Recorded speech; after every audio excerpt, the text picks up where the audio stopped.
embrace the possibilities.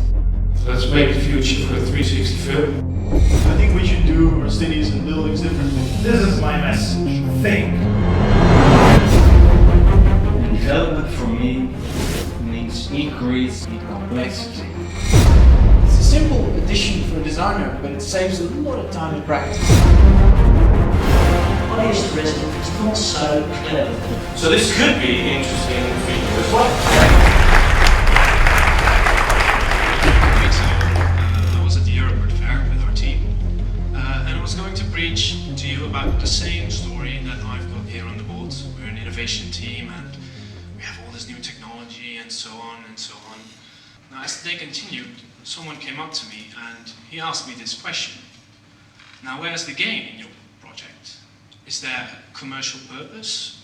Why are you all doing this? And I was quite baffled by what he said to me, and so I paused and started thinking. And at the time I realized that there was not really a gain. It was all about something beautiful that you find in this project. Something which everyone in this team sees, even though it's different for everyone in what we do. So, as I realized it, I'm now really curious, which ones of you actually think that their job is beautiful? Can you please raise your hand if you can say it from yourself, it's beautiful? That's awesome.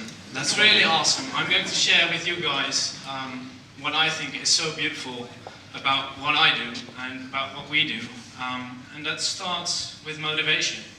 Because the last 3 weeks or so, we have been in the office, I think from 9 a.m. till 12 at night, just working, just working to the bone, just to get on that fair, to be there, to show the rest of the world what we do, and to actually make this effort to compete at this world challenge.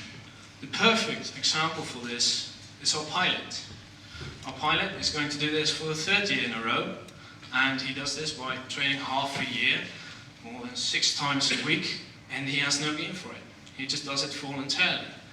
If you were to look at his training schedule, it looks something like this, more than 6 times a week, and his wife doesn't like it.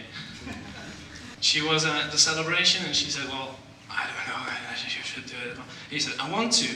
So what is it that this guy goes half a year in the water, training to be 1 minute underwater for this race? I just think that's unbelievable. And as I realized that I found this beautiful, I asked the rest of the team, what do you find beautiful about this project? What is it that makes you return day in, day out to work on this? So, and there came quite some different answers, and the first one is something I really agreed on. We have this human interaction. We built this one person in this machine racing 1 minute underwater. It's a human interaction with a machine. It's very pure, it's very raw. It is someone that goes out there to train like this, and this goes from the really big to the really small.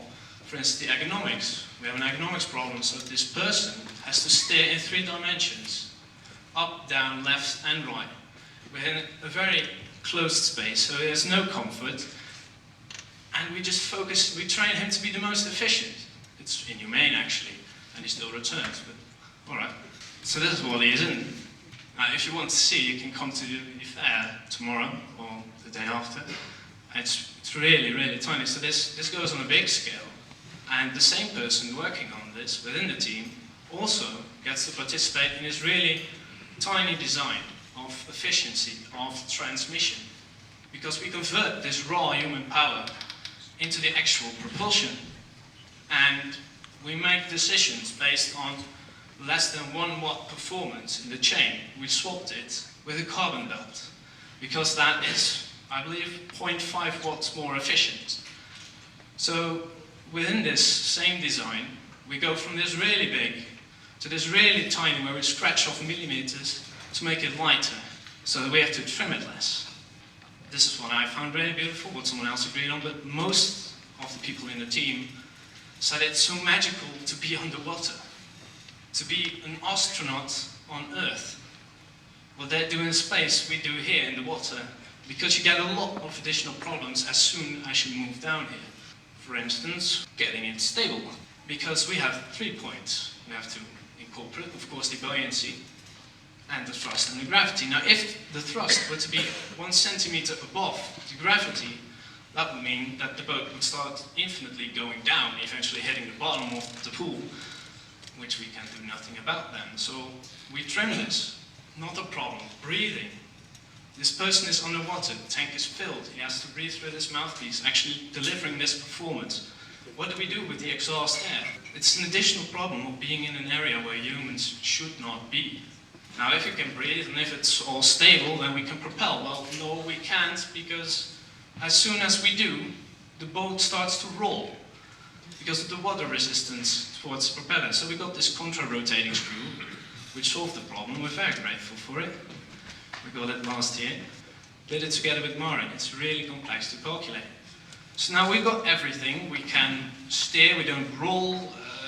So let's take a turn. Well, you can't, because taking a turn underwater is not like on land, because you have a forward momentum and you can't make this turn without a lot of trouble.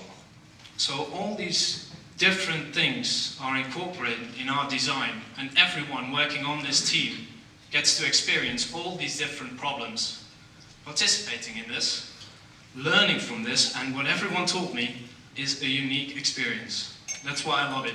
I can't do this in my study. I don't expect to work on so many different fields later.